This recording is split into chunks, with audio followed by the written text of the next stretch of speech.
Hi everyone, I'm Whitney from Sugar and Sparrow, and today I'm showing you how to make the softest, fluffiest white cake that tastes like it came from your favorite bakery, but it's 100% homemade. It's super moist and stays that way for days, packed with vanilla flavor, and goes with pretty much any frosting. I can't wait for you to try this. Here are the ingredients we'll use. 2.5 cups or 265 grams of sifted cake flour, which keeps the texture of this cake so soft. If you don't have cake flour on hand, I have instructions on how to make a homemade version using all-purpose aka plain flour as a base. 2 teaspoons of baking powder and a half teaspoon of baking soda, both of which help this cake rise. A half teaspoon of salt, 1.5 cups or 300 grams of granulated sugar, a half cup or 113 grams of unsalted butter at room temperature, 4 large egg whites at room temperature, which keep the texture of this cake super light and also keep the color of this cake nearly white, hence the name white cake. A half cup or 120 milliliters of vegetable oil, which adds tons of moisture, 1 tablespoon of pure vanilla extract for flavor, and 1.25 cups or 300 milliliters of full fat buttermilk, which creates a super rich texture and flavor. I don't always have buttermilk on hand, and if that's the case for you, you can make a homemade version using 4 teaspoons of white vinegar or lemon juice topped with 1.25 cups of whole milk. Stir it together and let it sit out until it's room temperature, and note that it will look curdled, but that's what we want. I like to start this recipe by sifting the cake flour, and I do this by placing a medium-sized bowl onto my kitchen scale and sifting the cake flour right into it until I measure out 265 grams. If you're measuring with cups, you'll want to sift your cake flour into a bowl and then spoon and level it until you have 2.5 cups. Once the cake flour is measured, I add to it 2 teaspoons of baking powder, a half teaspoon of baking soda, and a half teaspoon of salt. Whisk that together and set it aside. Next, I place a half cup of softened butter into my stand mixer fitted with a paddle attachment and beat it at high speed until it's creamy, which takes about 2 minutes. You can alternatively use a large bowl and hand mixer for this recipe. Once the butter is creamy, add in the granulated sugar. Beat it together with the butter on medium-high speed until it's light and fluffy, which takes about 2 minutes.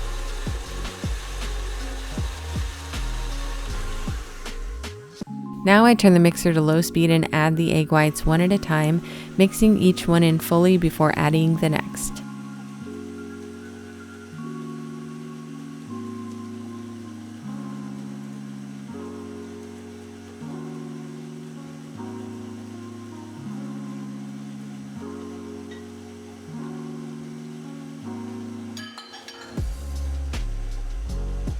When all the egg whites are mixed in, I add the vegetable oil and vanilla, and then turn the mixer to high speed and set my timer for 1 minute. This part will help incorporate the perfect amount of air.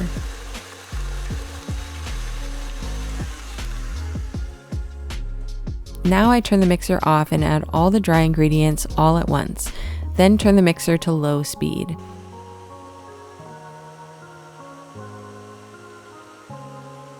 I wait until it just starts to combine before adding the buttermilk, and then continue mixing everything on low speed until it's combined.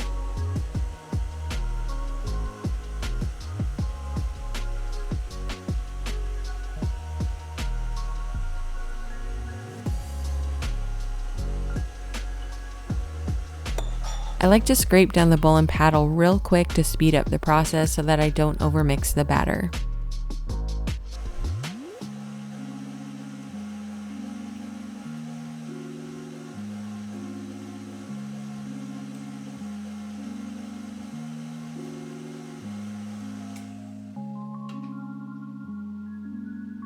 Pour the batter evenly between 3 6-inch cake pans like what I have here, and these have been previously prepared by spraying the sides with baking spray and lining the bottoms with parchment paper. You can also bake this recipe into 8 or 9-inch cake pans. Bake the cakes at 350 degrees Fahrenheit for 28 to 32 minutes until a toothpick inserted comes out clean or with just a few moist crumbs. I like to cool the cakes in the pans for just a few minutes before transferring them to a cooling rack and letting them cool completely to room temperature. I always level off the top of my cakes, which is a great opportunity to sample and marvel at how extremely fluffy this cake is. It is just the perfect texture. This bakery style white cake will pair well with literally any frosting flavor you can think of. I paired it with vanilla Swiss meringue buttercream and garnished it with fresh berries. It was high level bakery quality. I'm completely obsessed. If you're looking for a go-to white cake recipe that's super soft and moist and honestly the closest to box mix texture in the best way, I hope you give this one a try. Let me know what frosting you pair it with in the comments below. If you love cake, head to my blog at sugarandsparrow.com for all of my cake recipes, decorating tutorials, and ideas for your cake making. You'll also find lots of recipe videos and tutorials on my YouTube channel. Hit the subscribe button while you're there so you never miss a new video from me. Thanks for watching.